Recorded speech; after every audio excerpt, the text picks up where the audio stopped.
Welcome to the Safe Community Coalition's Managing the Moment series. My name is Mimi Weisberg, and I'm a clinical social worker here in McLean, and this is Dr. Melissa Sporn, who also works in McLean. We are members of the Safe Community Coalition's Mental Health Committee. This is the first in a series of videos that the Safe Community Coalition will be presenting to help families and individuals and couples manage during this trying time.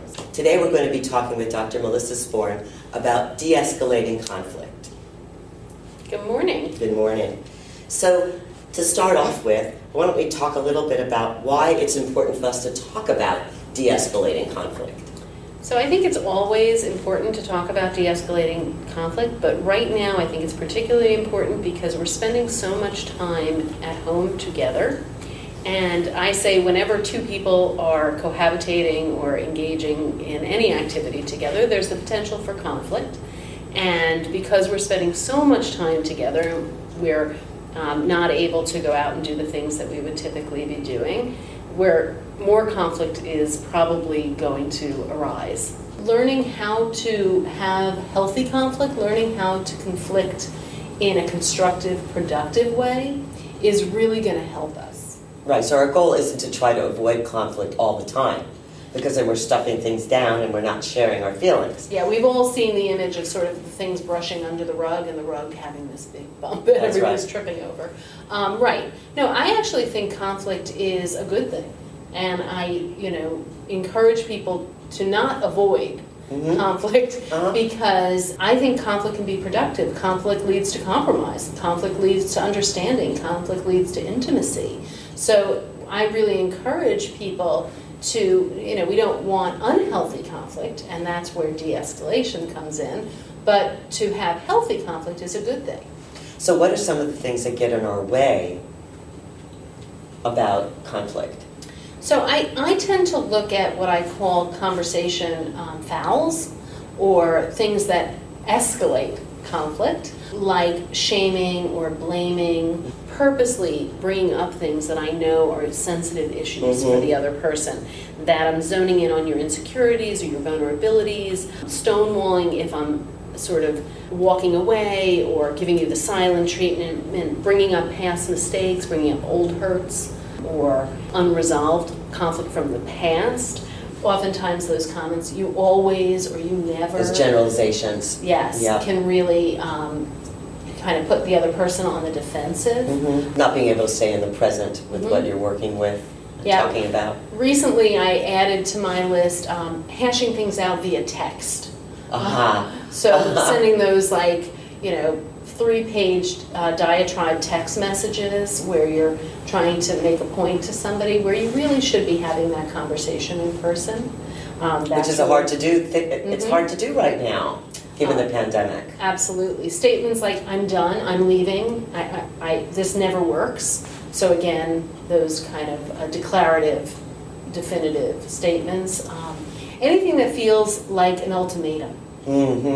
So I say to people, even when I'm doing marriage counseling, that we're not going to use the D word until and if you feel 100% I am taking action, this is that. So that's the same with parents and children giving ultimatums. I think it's really important to kind of talk about what we're feeling and without having to go to extremes. On that feeling pieces, sometimes families don't know how to manage big feelings. And then they get into conflict, or they feel the conflict's coming on, and then people either rush in for it and start the argument, or everybody goes to their separate rooms, and it never gets resolved. So maybe you could talk a little bit about what are some rules or skills for managing conflict. Absolutely. So I like to use a scaling technique, I call it, where there are 10 flights of a building. And as I'm getting more upset, more frustrated, more embarrassed, more angry, I'm kind of rising up on the floors, and I get to the 10th floor. At 10, I'll either jump or I'm going to push you off. And I believe that we should not be around other people if we're at a 5 or above. If we're at a 5 or above, oftentimes we're using some of those conversation fouls.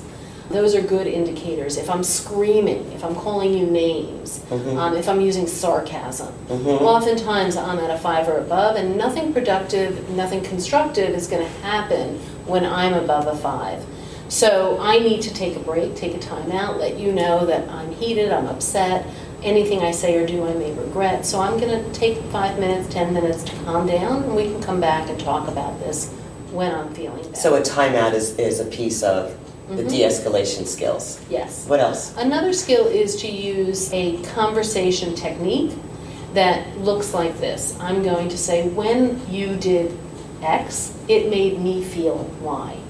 So when you chose to take my brother out without me, it made me feel rejected or left out.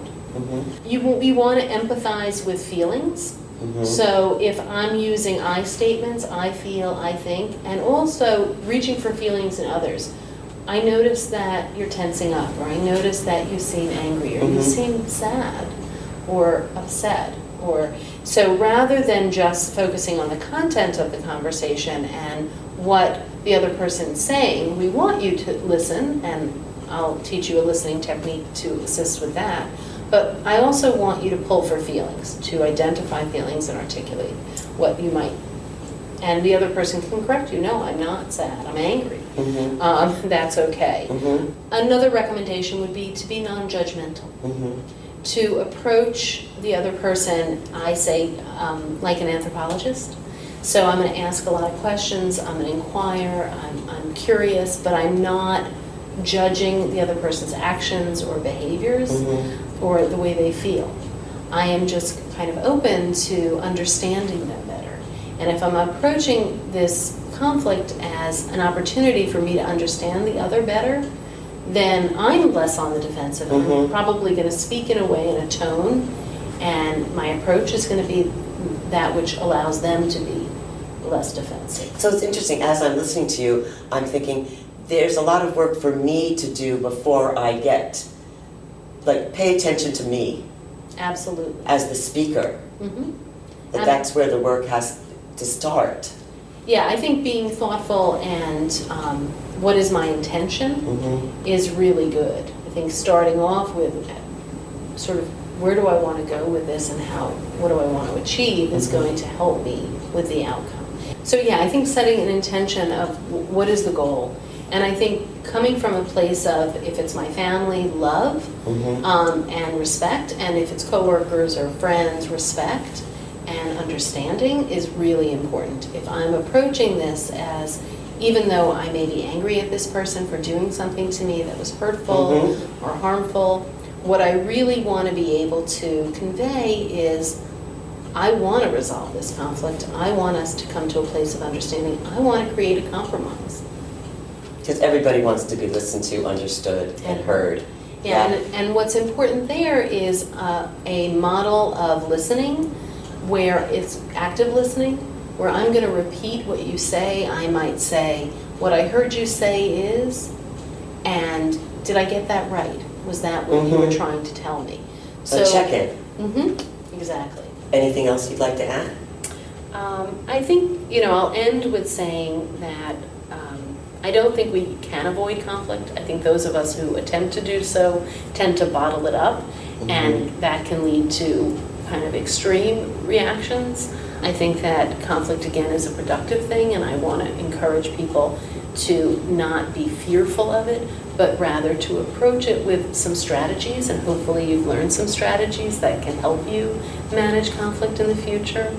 If you're consistently and unavoidably having conflict, if these techniques don't work, I encourage you to reach out to a professional. We work with people who have heightened levels of conflict in their home and teach them techniques, and it can be very productive to talk with somebody who's unbiased, who's outside of the family system, to assist you.